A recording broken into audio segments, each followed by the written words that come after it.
हमारे साथ जुड़े रहने के लिए न्यू न्यूज के YouTube चैनल को सब्सक्राइब कीजिए, साथ ही बेल आइकन को दबाइए न्यू न्यूज की खबरें सबसे पहले देखने के लिए।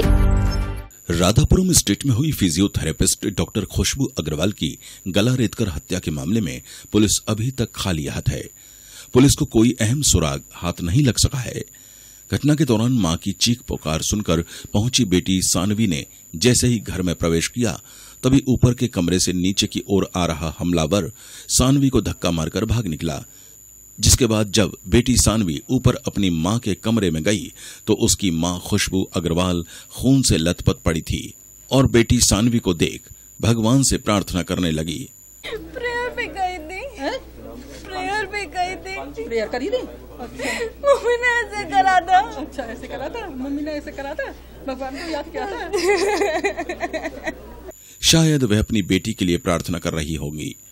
अंतिम समय में मां को प्रार्थना करते देख बेटी सहम गई और घटना की सूचना पड़ोसियों को दी। मौके पर पहुंची पुलिस डॉक्टर खुशबू अग्रवाल की हत्या की हर एंगल से जांच कर रही है कि आखिर हत्या के पीछे क्या वजह हो सकती है। आखिर कौन है जिसे डॉक्टर खुशबू अग्रवाल की मौत से फायदा हो सकता है। कहीं हत्या के पीछे कोई पुरानी रंजिश तो नहीं। करीब 2 साल से किराए पर आकर रह रहे डॉक्टर दंपत्ति से इतनी गहरी रंजिश आखिर किस व्यक्ति की हो सकती है। इन सभी पहलुओं से पुलिस घटना की तह तक जाने की कोशिश कर रही है।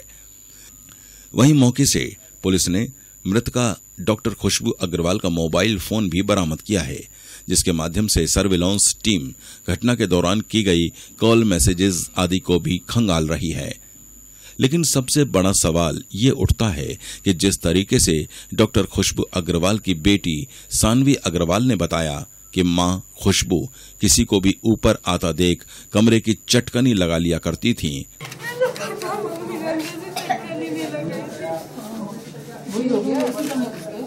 मम्मी लेकिन कॉरिडोर में बैठी थी तो कोई भी आएगा तो मम्मा अंदर चटकनी लगा लेती है किसी को भी आता देख के। तो फिर खुशबू अग्रवाल ने कमरे को आखिर क्यों बंद नहीं किया, और अगर कमरा अंदर से लॉक था तो ऐसा कौन सा शख्स था जिसकी वजह से खुशबू ने कमरा खोला।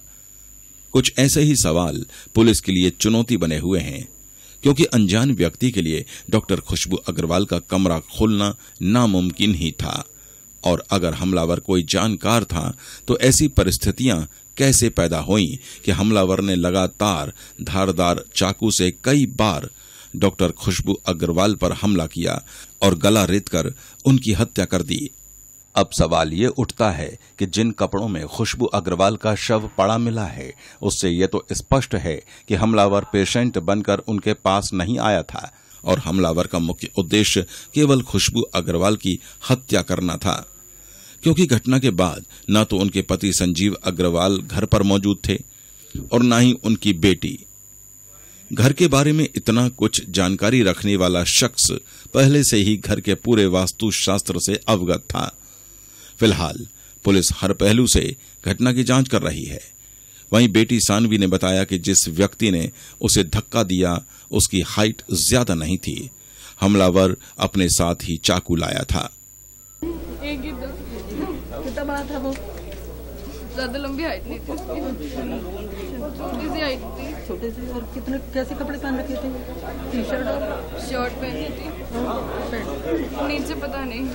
बैग लेकर भागा है? तो बैग के उसके तुझे एक रेड कलर का बैग तो मैंने देखा था। तो तुझे धक्का कहाँ पे दिया? हॉल में? रेड कलर में बैग तो सीढ़ियों पे। अच्छा, तुझे सीढ़ियों पे धक्का दिया? मैं गिरी नहीं।